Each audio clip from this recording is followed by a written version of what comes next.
1544 akhlak yang buruk yang harus dihindari. Wa an Muadz bin Jabal radhiyallahu anhu qala Rasulullah SAW, man ghayyara akhahu bi dhanbin lam yamut hatta ya'malah. Akhrajah Tirmidzi wa hasana wa sanaduhu munqati'. Dari Muadz bin Jabal, bin ibn diganti bin. Dari Muadz bin Jabal radhiyallahu anhu bahwa Rasulullah SAW bersabda, barang siapa menghina saudaranya karena suatu dosa, ia tidak akan mati sebelum melakukannya. Hadis hasan menurut Tirmidzi dan sanadnya diperkirakan ada yang terputus, tapi dihasankan oleh Imam Tirmidzi. Jadi kalau ada seseorang yang mengatakan kepada orang lain, kamu pencuri, misalnya, padahal tuduhan itu tidak benar, ya, maka dipastikan dalam hadis ini orang yang mengatakan tadi kalau dia tidak minta maaf, dia tidak taubat, maka pasti dia mencuri sebelum meninggal. Akan terjadi pada dia. Akan terjadi pada dia. Dan ini sudah pernah saya jelaskan sebenarnya, ini masalah syamata. Masih ingat ya? Lupa. La haula wala quwata illa billah. Syamata itu mendoakan, mengucapkan kalimat buruk pada orang lain.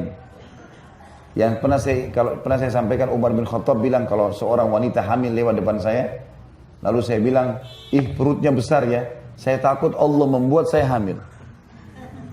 Karena ada maksud menghina. Ada maksud menghina. Ini namanya syamata. Itu yang dilarang dalam hadis kita ini. Jadi tidak boleh.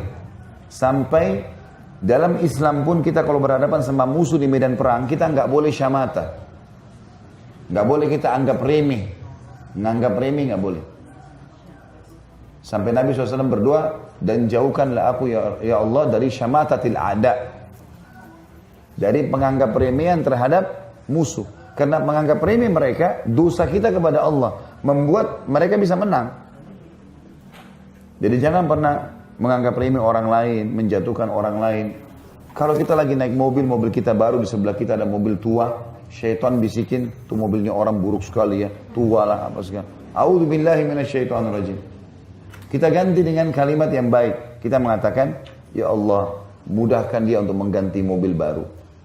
Ya Allah, mudahkan dia ganti motor baru. Kita doain kebaikan. Dan ada hadis yang lain berbunyi, siapa yang mendoakan saudaranya muslim, ya, maka di atas kepalanya malaikat mengatakan engkau akan dapat sama, engkau akan dapat sama. Sebenarnya kalau kita lihat ada orang pakai kendaraan tua, kita doain supaya dia dapat yang baru, kita sedang doain diri kita tuh. Sebenarnya begitu. Jadi hadis ini melarang kita masalah menganggap remeh orang lain untuk syamata. Ini tidak boleh. Dan siapa yang menuduh-nuduh ini, menganggap remeh ini bisa terjadi padanya. Oleh karena itu selalu kalimat yang keluar dari mulut kita kebaikan. Ada orang buruk depan kita, doakan supaya dia jadi orang baik. Doakan supaya keadaannya berubah. Supaya bisa lebih baik dari keadaan dia sekarang.